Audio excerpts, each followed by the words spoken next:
Morning, YouTube, and happy Thanksgiving to everybody.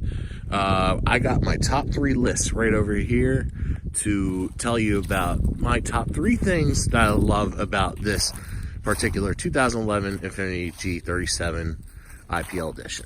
So, number 1, as you can see right over here, for walking up to the car, is the red seats. Now, what's crazy about it is you can only get it in the IPL coupe or in the sedan anniversary edition of the G37.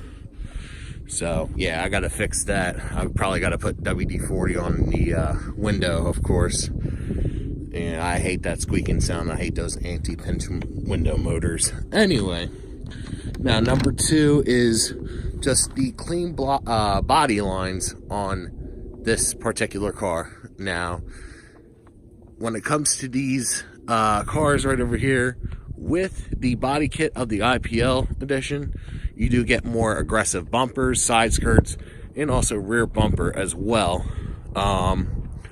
And I think it's just absolutely stunning, gorgeous. When I saw this car back in 2011 at the Philadelphia Auto Show, I said, you know what, one day, it's one of my top cars I would love to own. And thankfully, I owned it for about 6 months, and I almost have 40,000 miles right now, and there's so far no problems.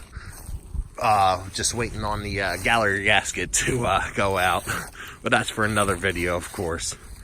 So and the third thing is the engine in itself. You know, the VHR 3.7 liter engine is one of the most stout engines you can get on this car itself.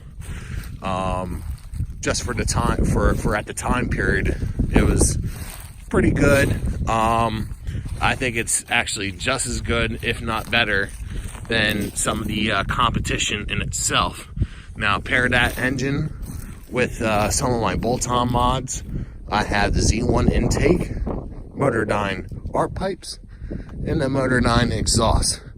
And I will show you that to you real quick as soon as we approach the car. Now, this also has the I recently got this tuned up at J-Tune Performance of Wilmington, Delaware. I have the I'm tuned on UpRev, and I will show you and demonstrate a little two-step.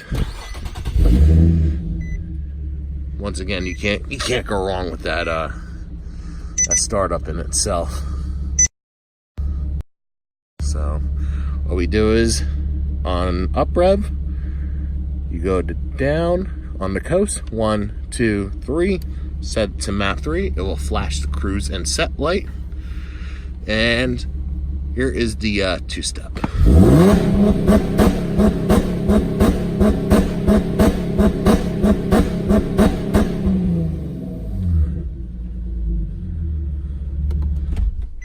Can't go wrong with that. Now, unfortunately, I'm not like a manual transmission. I'm the 7-speed automatic, so I don't have the arc map or the flame map, not just yet. So stay tuned for that in the next couple months, or maybe next year, depending on how my bill situation is.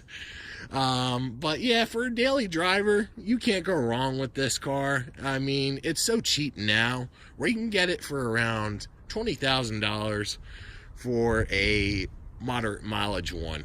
But I found mine at a CarMax, all the way up in Boston, I believe.